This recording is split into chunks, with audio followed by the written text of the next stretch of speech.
Hi friends, welcome back to my channel easy threads and needle. Hi friends, எல்லோரும் எப்படி இருக்கீங்க? நம்மளோட client Lavanya அக்காவுக்கு இந்த மாதிரி பிக் தான் அனுப்பிச்சிருந்தாங்க. எனக்கு இதே மாதிரி வேணும்னு சொல்லி கேட்டிருந்தாங்க. அந்த மாதிரி ஒரு காலர் நெக் தான் பண்ண போகிறோம். இதுக்கு பார்த்திங்கன்னா நம்ம எப்போவுமே போல் குர்த்தி நான் ஃபுல்லாகவே கட் பண்ணி எடுத்துக்கிட்டேன்.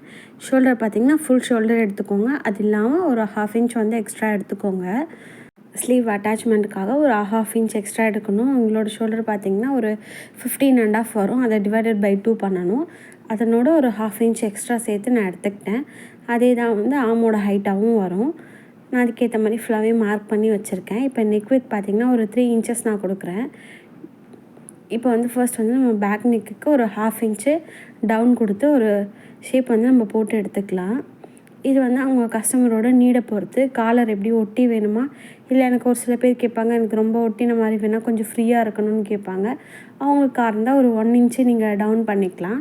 நான் ஒரு 1/2 இன்ச் மட்டும் இந்த மாதிரி டவுன் கொடுத்து மார்க் பண்ணிக்கிறேன். இது வந்து நம்ம ஒரு 3 இன்ச்சுக்கே பண்ணிக்கலாம்.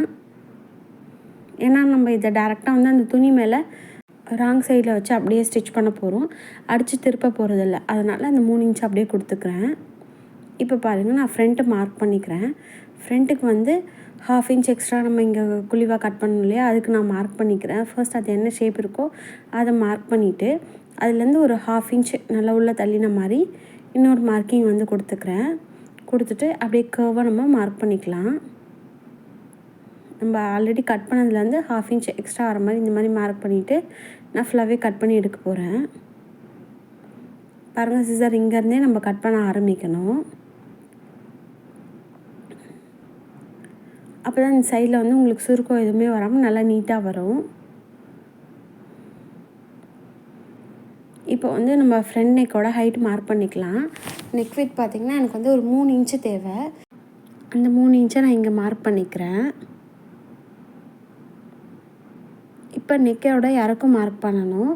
இதுக்கு பார்த்திங்கன்னா நம்ம நார்மலாக பண்ணுறத விட ஒரு 1/2 ஆர் ஒரு 1 இன்ச் வந்து எக்ஸ்ட்ரா கொடுத்திங்கன்னா தான் அந்த வி ஷேப் நல்லா வரும். அது இல்லாமல் வந்து அந்த ட்ரெஸ்ஸை வந்து போட்டு கழட்ட கொஞ்சம் ஈஸியாக இருக்கும். ஏன்னா நம்ம பேக்லேயும் நல்லா க்ளோஸாக கொடுத்துருக்கோம் இல்லையா, அதனால் இப்போ நார்மலாக நம்ம 6.5 கொடுத்தோம்னா ஒரு 7 வச்சுக்கலாம், இல்லை 7.5 வச்சுக்கலாம். அவங்களோட நீடை பொறுத்து நான் இவங்களுக்கு 7 கொடுத்துக்கிறேன். இங்கே ஒரு மார்க் கொடுத்து இப்படி ஒரு லைன் போட்டுக்கலாம். பாருங்கள், நான் இந்த மாதிரி மார்க்கிங் கொடுத்துட்டேன். இப்போ நம்ம இதை அப்படியே கட் பண்ணி எடுக்க போகிறோம். அது இல்லாமல் இப்போ நம்ம மேலேருந்து காலர் எந்த அளவுக்கு வேணும்னு மார்க் பண்ணுறோம். ஜென்ரலாக ஒரு 4 இன்ச் வந்து நம்ம கொடுப்போம். அந்த 4 இன்ச்சை இங்கே ஒரு மார்க் பண்ணிவிட்டு நான் இதை அப்படியே கட் பண்ணி எடுக்க போகிறேன். கரெக்டாக மேலே ஷோல்டர்லேருந்து கீழே வரைக்கும் ஒரு 4 இன்ச்சுக்கு மார்க் பண்ணி ஒரு லைனு. இந்த இடத்துல ஒரு 1/4 இன்ச்சு மட்டும் நான் கட் பண்ணி விடுறேன். ஏன்னா இந்த 1/4 இன்ச்சுக்கு கீழே மட்டும்தான் நம்ம அடித்து திருப்ப போகிறோம். இப்போ பாருங்கள், லைனிங்கோட எண்டை நான் மடித்து தைச்சிக்கிறேன்.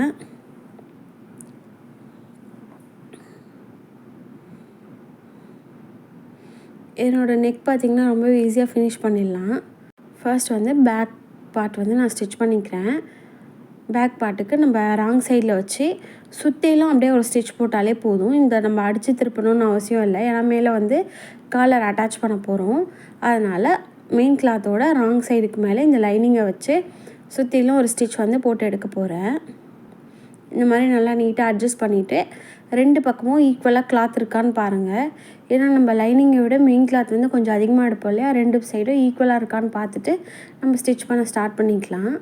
பாருங்கள், நான் இதை அப்படியே ஃபுல்லாகவே ஸ்டிச் பண்ணி கொண்டு வரேன்.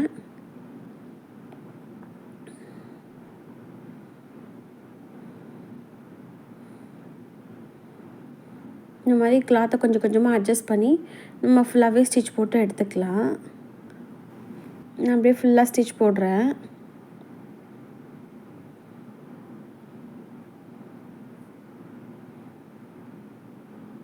இப்போ நம்ம ஃபுல்லாகவே ஸ்டிச் பண்ணதுக்கப்புறம் ஃப்ரண்ட் பார்ட்டை டேரெக்டாக நம்ம மெயின் கிளாத்துக்கு மேலே வச்சு மெயின் கிளாத்தோட ரைட் சைடில் நம்ம லைனிங்கை வச்சுக்கலாம். லைனிங்கை வச்சு நெக் வச்சு அப்படியே நான் பின் குத்திக்கிட்டேன். அவ்வளோதான், வேறு எதுவுமே நம்ம பண்ணல. இப்போ நெக்கோட மேலேருந்து ஒரு 4 இன்ச்சுக்கு நம்ம ஒரு மார்க் பண்ணி ஒரு கட் பண்ணியிருப்போம் இல்லையா 1/4 இன்ச்சு, அந்த இடத்துலேருந்து நான் ஸ்டிச்சிங் வந்து போடுறேன். பாருங்கள், எண்டு விரலும் போட்டுட்டு அப்படியே இந்த பக்கமும் அங்கே நம்ம எங்கே கட் பண்ணியிருக்கோமோ அதுக்குள்ளே முடிக்கிற மாதிரி நான் அதோட ஸ்டாப் பண்ணிக்க போகிறேன். ஏன்னா இந்த இடம் மட்டும்தான் நம்ம நெக்கை வந்து திருப்ப போகிறோம். பாருங்கள், இதோட நான் ஸ்டாப் பண்ணிவிட்டு த்ரெட்டை வந்து எடுத்துடுறேன். த்ரெட்டை எடுத்துகிட்டு இப்போ மேலே வந்து நம்ம ரஃப்பாக கட் பண்ணிக்கலாம். ரொம்ப எக்ஸாக்டாக பண்ண தேவையில்ல. ரஃப்பாக பண்ணிவிட்டு உள்ளே மட்டும் கொஞ்சம் கரெக்டாக பண்ணிக்கிறேன். ஏன்னா நம்ம அதை திருப்பும் போது கொஞ்சம் கிளாத்து முன்ன பின்ன இருக்கலாம். அதனால் சும்மா ரஃப்பாக கட் பண்ணிக்கிறேன். நம்ம திரும்பவும் மறுபடியும் அதை ஆல்ட்ரு பண்ணிக்கலாம். பாருங்கள், நான் ஏற்கனவே கட் பண்ணியிருந்தேன் இல்லையா 1/4 இன்ச்சுக்கு, அதை கட் பண்ணிவிட்டு இதை அப்படியே டேர்ன் பண்ணி எடுக்கிறேன். இந்த மாதிரி டேர்ன் பண்ணிக்கிட்டேன். டேர்ன் பண்ணதுக்கப்புறம் இங்கே மேலேருந்து சுற்றிலும் நம்ம வந்து ஸ்டிச் போட்டுக்கலாம். பாருங்கள், இந்த இடம் நல்லா நீட்டாக இது மாதிரி அரேஞ்ச் பண்ணிக்கலாம். இந்த கிளாத்தை வந்து திருப்பி வச்சுருக்கேன். இப்போ வந்து ஸ்டிச் போட போகிறேன். இங்கேயும் நான் ஒரு பின் குத்திக்கிறேன், அது விலகாமல் இருக்கிறதுக்காக.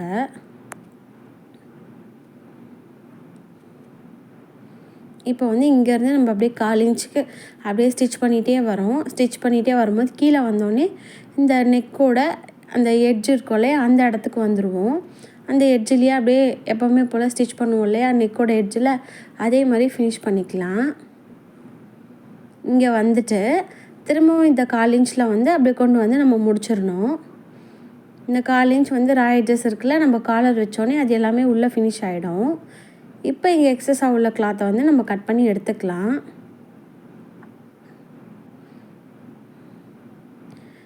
அவ்வளோதான். இப்போ நம்ம மெயின் கிளாத்தையும் லைனிங்கையும் ஒன்றா சேர்த்து வச்சு ஃபுல்லாகவே ஒரு ஸ்டிச் வந்து போட்டு எடுத்துக்கலாம். நான் இதில் நெக் மட்டும்தான் உங்களுக்கு காமிச்சிருக்கேன். ஃபுல்லாக கம்ப்ளீட்டாக குர்த்தி ஃபுல்லாக காமிக்கல. இப்போ நான் ஃபுல்லாகவே ஸ்டிச் பண்ணிக்க போகிறேன். எப்போதும் சைடில் சுற்றி 1/4 இன்ச்சு ஸ்டிச் பண்ணுவோம் இல்லையா, அந்த மாதிரி 2 சைடுமே நான் ஸ்டிச் பண்ணி எடுத்துக்கிறேன்.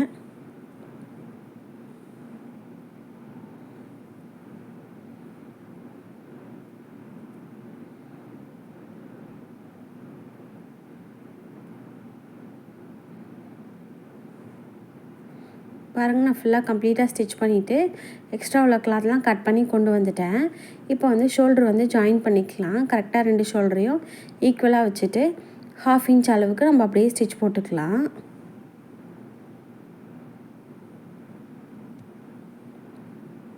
அப்புறம் இன்னொன்று சொல்ல மறந்துட்டேன், இந்த காலர் நெக்குனால் கண்டிப்பாக ஷோல்டர் ஸ்லோப் வந்து கொடுக்கணும்.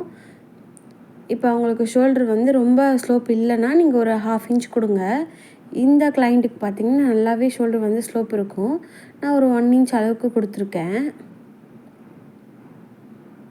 பாருங்கள், ஷோல்டர் வந்து ஜாயின் பண்ணியாச்சு. இந்த ஸ்டேஜில் நம்ம வந்து ஓவர்லாக் பண்ணிக்கலாம் அந்த ஷோல்டரை. இப்போ பாருங்கள், இந்த துணியை இதனோட சென்டர் பேக் போர்ஷனோட சென்டர் மார்க் பண்ணிவிட்டு இப்போது இந்த 2 சைடும் ஈக்குவலாக இருக்க மாதிரி நம்ம இந்த மாதிரி கையில் பிடிச்சிக்கலாம். 2ம் சரியாக ஒரே அளவாக இருக்க மாதிரி நம்ம அட்ஜஸ்ட் பண்ணிவிட்டு எடுத்துக்கலாம். இப்போ இதை வந்து நம்ம ஃபுல்லாகவே மெஷர் பண்ணி பார்க்க போகிறோம். எனக்கு வந்து ஒரு 7.5 வந்துருந்துச்சு. பாருங்கள், இங்கேருந்து டேப்பை வச்சு அப்படியே ஈக்குவலாக நம்ம மெஷர் பண்ணி பார்க்கலாம். இது வந்து ஒரு 1/4 இன்ச் ஒரு பாயிண்ட் அளவுக்கு வந்து மாறுறதுக்கு நிறைய சான்ஸ் இருக்குது. இது நீங்கள் நிறைய ப்ராக்டிஸ் பண்ண வந்துடும். பாருங்கள், எனக்கு ஒரு 7.5 இருக்குது. அதை நான் நோட் பண்ணிக்கிறேன். இப்போ வந்து பேப்பர் கேன்வாஸ் எடுத்துக்கலாம். அதை அப்படியே டபுளாக ஃபோல்டு பண்ணி வச்சுக்கலாம். இந்த மாதிரி காலருக்கெலாம் பொதுவாக ஒரு 3 இன்ச் கொடுத்திங்கன்னா கரெக்டாக இருக்கும். ஃபர்ஸ்ட் வந்து இதை ஸ்ட்ரைட் பண்ணி ஒரு லைன் வந்து போட்டுடலாம். கொஞ்சம் பேப்பர் வந்து அன்இவனாக இருக்குது. பாருங்கள், கிளாத் வந்து ஃபோல்டிங்கில் இருக்குது. ஃபோல்டிங் என் சைடில் இருக்குது. இங்கேருந்து நம்ம என்ன அளவு அளந்தோமோ அந்த 7.5 இன்ச்சு இங்கே ஒரு மார்க் பண்ணி இப்படி போட்டுக்கலாம். இப்போ இதனோட ஹைட்டு வந்து நம்ம மார்க் பண்ணணும். ஹைட்டு பார்த்திங்கன்னா ஒரு 3 இன்ச் இருக்க மாதிரி நான் கொடுத்துக்கிறேன். இந்த காலருக்கு 3 இன்ச் இருந்தால் கரெக்டாக இருக்கும். இங்கே ஒரு லைன் வந்து போட்டுக்கலாம். இப்போது இதுக்கு மிட் பாயிண்ட் நம்ம கண்டுபிடிக்கணும். 7.5னா மிட் பாயிண்ட் எவ்வளோ வரும்? ஒரு 3.1 சம்திங் வரும் இல்லையா, அந்த இடத்த நான் மார்க் பண்ணிக்கிறேன். அதே மாதிரி கீழேருந்து ஒரு 1/2 இன்ச்சு மார்க் பண்ணிவிட்டு இந்த இடத்த அப்படியே நம்ம இந்த 2 பாயிண்ட்டையும் வந்து நம்ம கனெக்ட் பண்ண போகிறோம். அது இல்லாமல் மேலே வந்து ஒரு 1.5 இன்ச் வந்து எக்ஸ்ட்ரா இருக்க மாதிரி கொடுத்துட்டு நம்ம இது எல்லாத்தையும் இப்போ ஜாயின் பண்ண வேண்டியது தான். ஸோ இப்படி ஒரு ஜாயின் கொடுத்துக்கிறேன். அதே மாதிரி கீழேயும் நான் இந்த மாதிரி ஜாயின் பண்ணிக்கிறேன். அவ்வளோதான், நமக்கு வந்து காலர் வந்து ரெடி ஆகிடுச்சு. இது அப்படியே நம்ம கட் பண்ணி எடுத்துக்கலாம். இப்போ நான் இதை அளந்து பார்க்குறேன், எனக்கு 7.5 இன்ச்சு வருதான்ட்டு. 1க்கு 2 வாட்டி அட்ஜஸ்ட் பண்ணிக்கோங்க. சப்போஸ் இதில் தான் மாற்றோன்னா இந்த ஸ்டேஜ்லேயே பண்ணுங்கள். நீங்கள் டேரெக்டாக ஸ்டிச் பண்ணிங்கன்னா கொஞ்சம் லைட்டாக முன்ன பின்ன இருக்க மாதிரி இருக்கும். நீங்கள் எது ஆல்ட்ராக இருந்தாலும் இந்த ஸ்டேஜில் நீங்கள் பண்ணிட்டீங்கன்னா கொஞ்சம் பெட்டராக இருக்கும். இதை அப்படியே கட் பண்ணி எடுத்துக்கிறேன்.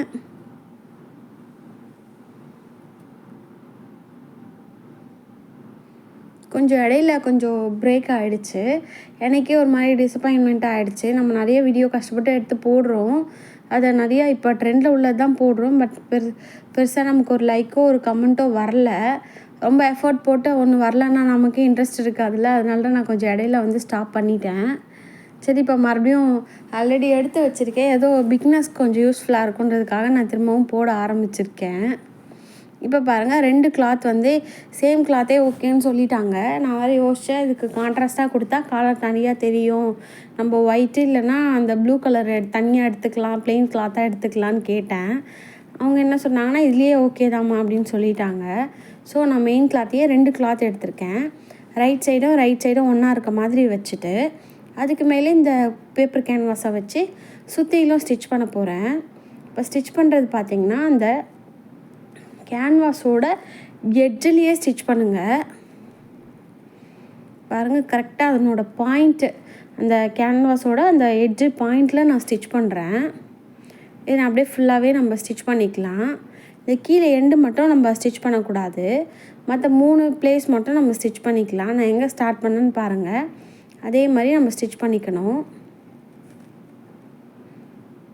பாருங்கள், அந்த பாயிண்ட்லேயே நான் ஸ்டிச் பண்ணிகிட்டே வரேன். 1/4 இன்ச்செல்லாம் நம்ம பண்ணக்கூடாது. அதுக்கும் இடையில உங்களுக்கு தெரியும், நீங்கள் ஸ்டிச் பண்ண போது தெரியும்.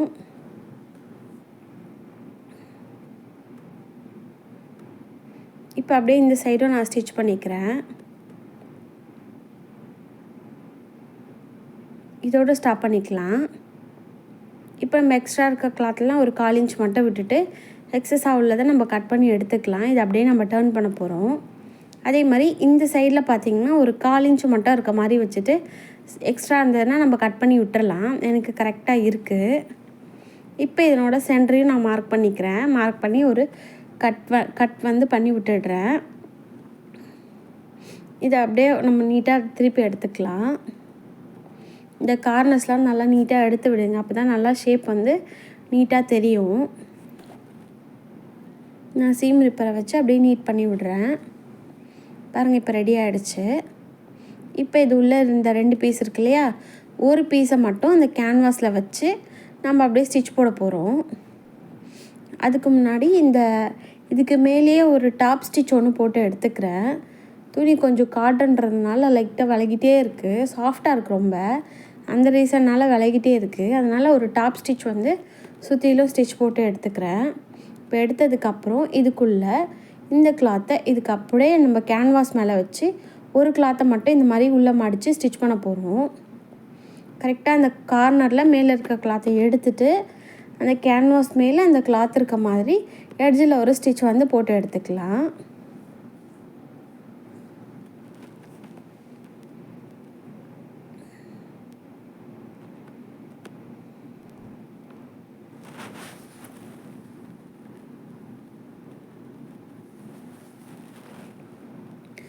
அவ்வளோதான், போட்டு எடுத்தாச்சு.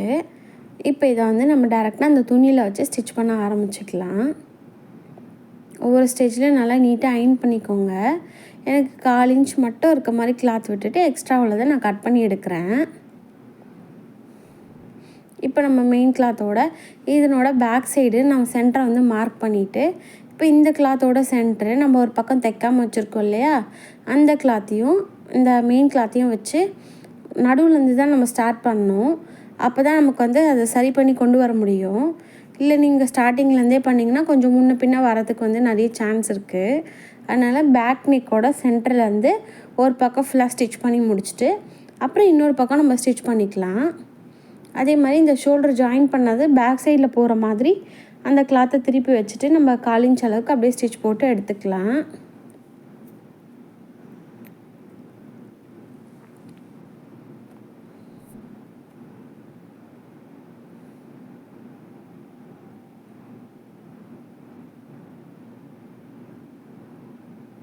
இப்போ பாருங்கள், ஒரு பக்கம் ஸ்டிச் போட்டுட்டேன்.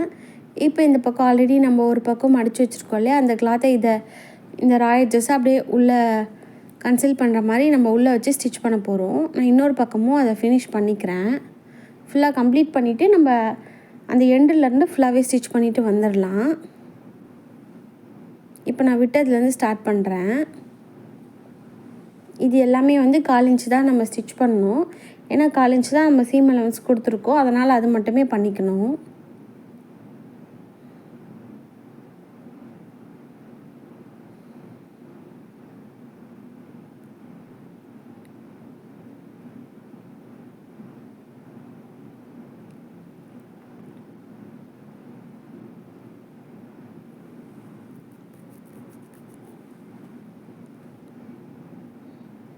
அவ்வளோதான். இந்த எண்டெல்லாம் ஸ்டிச் பண்ணிட்டேன்னா, இப்போ இந்த பிசுரெல்லாம் உள்ளே போகிற மாதிரி மேலே இருக்க கிளாத்தை அதை வச்சு அப்படியே க்ளோஸ் பண்ணுற மாதிரி இதுக்கு மேலே ஒரு ஸ்டிச் போட்டால் இது வந்து கம்ப்ளீட் ஆகிடும்.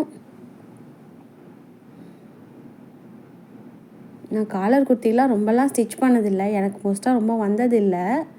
பட் வந்தது பார்த்திங்கன்னா ரொம்ப நல்லாவே நீட்டாக வந்திருக்கு ஃபினிஷிங்லாம். இப்போ கரெக்டாக இந்த பேக் வந்து சென்டர் பார்த்து கரெக்டாக பின் குத்திட்டு அட்ஜஸ்ட் பண்ணி வச்சுக்கிறேன். இப்போ நம்ம ஸ்டார்டிங்லேருந்து ஸ்டிச் பண்ண ஸ்டார்ட் பண்ணிக்கலாம்.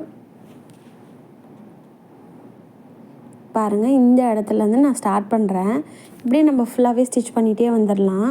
துணியை எப்போதும் இழுக்காதீங்க. இழுத்திங்கன்னா அது நல்லா இழுவை கொடுத்ததுன்னா உங்களுக்கு அளவெல்லாம் மாறிடும். ஏன்னா ஒரு கிளாத் வந்து கொஞ்சம் அதிகமாகவும் ஒரு கிளாத் வந்து பத்தாத மாதிரியே ஃபீல் ஆகும். அதனால் இழுக்காமல் பொறுமையாக வச்சு அந்த 1/4 இன்ச்சை வந்து அப்படியே க்ளோஸ் பண்ணி ஸ்டிச் பண்ணுற மாதிரி பார்த்துக்கோங்க.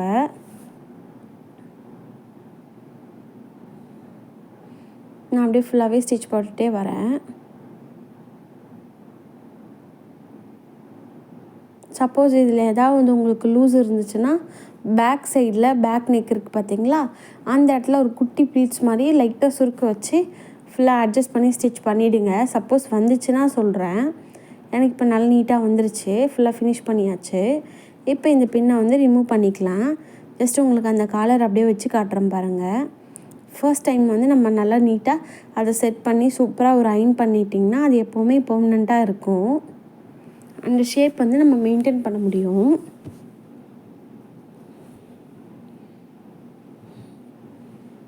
அவங்க காமிச்சிருக்க இமேஜ் மாதிரியே நம்ம முடிச்சிட்டோம்ல.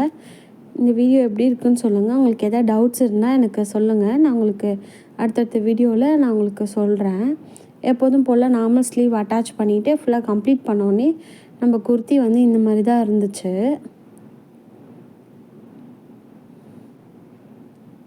கிளைண்ட் இது பார்த்துட்டு ரொம்ப ஹாப்பி ஆகிட்டாங்க. அவங்களுக்கு ரொம்ப பிடிச்சிருந்துச்சு. சூப்பராக வந்திருக்குன்னு சொல்லி சொன்னாங்க. இது வந்து டம்மிக்கு வந்து கொஞ்சம் அளவு வந்து லூஸாக தான் இருக்குது. ஜஸ்ட் நான் பின்னாடி ஒரு கிளிப் போட்டு உங்களுக்கு அப்படியே காமிச்சிருக்கேன். இதான் ஃபைனல் அவுட்லுக்கு. எப்படி இருக்குதுன்னு சொல்லுங்கள். இவ்வளோ நேரம் நம்மளோட வீடியோவை பொறுமையாக பார்த்தவங்க எல்லாருக்கும் ரொம்ப நன்றி. இந்த வீடியோ உங்களுக்கு பிடிச்சிருந்தா ஒரு லைக் பண்ணுங்கள். அதுதான் எனக்கு கொஞ்சம் என்கரேஜ்மெண்ட்டாக இருக்கும். இந்த மாதிரி தொடர்ந்து வீடியோஸ் பார்க்க நம்ம சேனலை சப்ஸ்கிரைப் பண்ணி வச்சுக்கோங்க. தேங்க்யூ.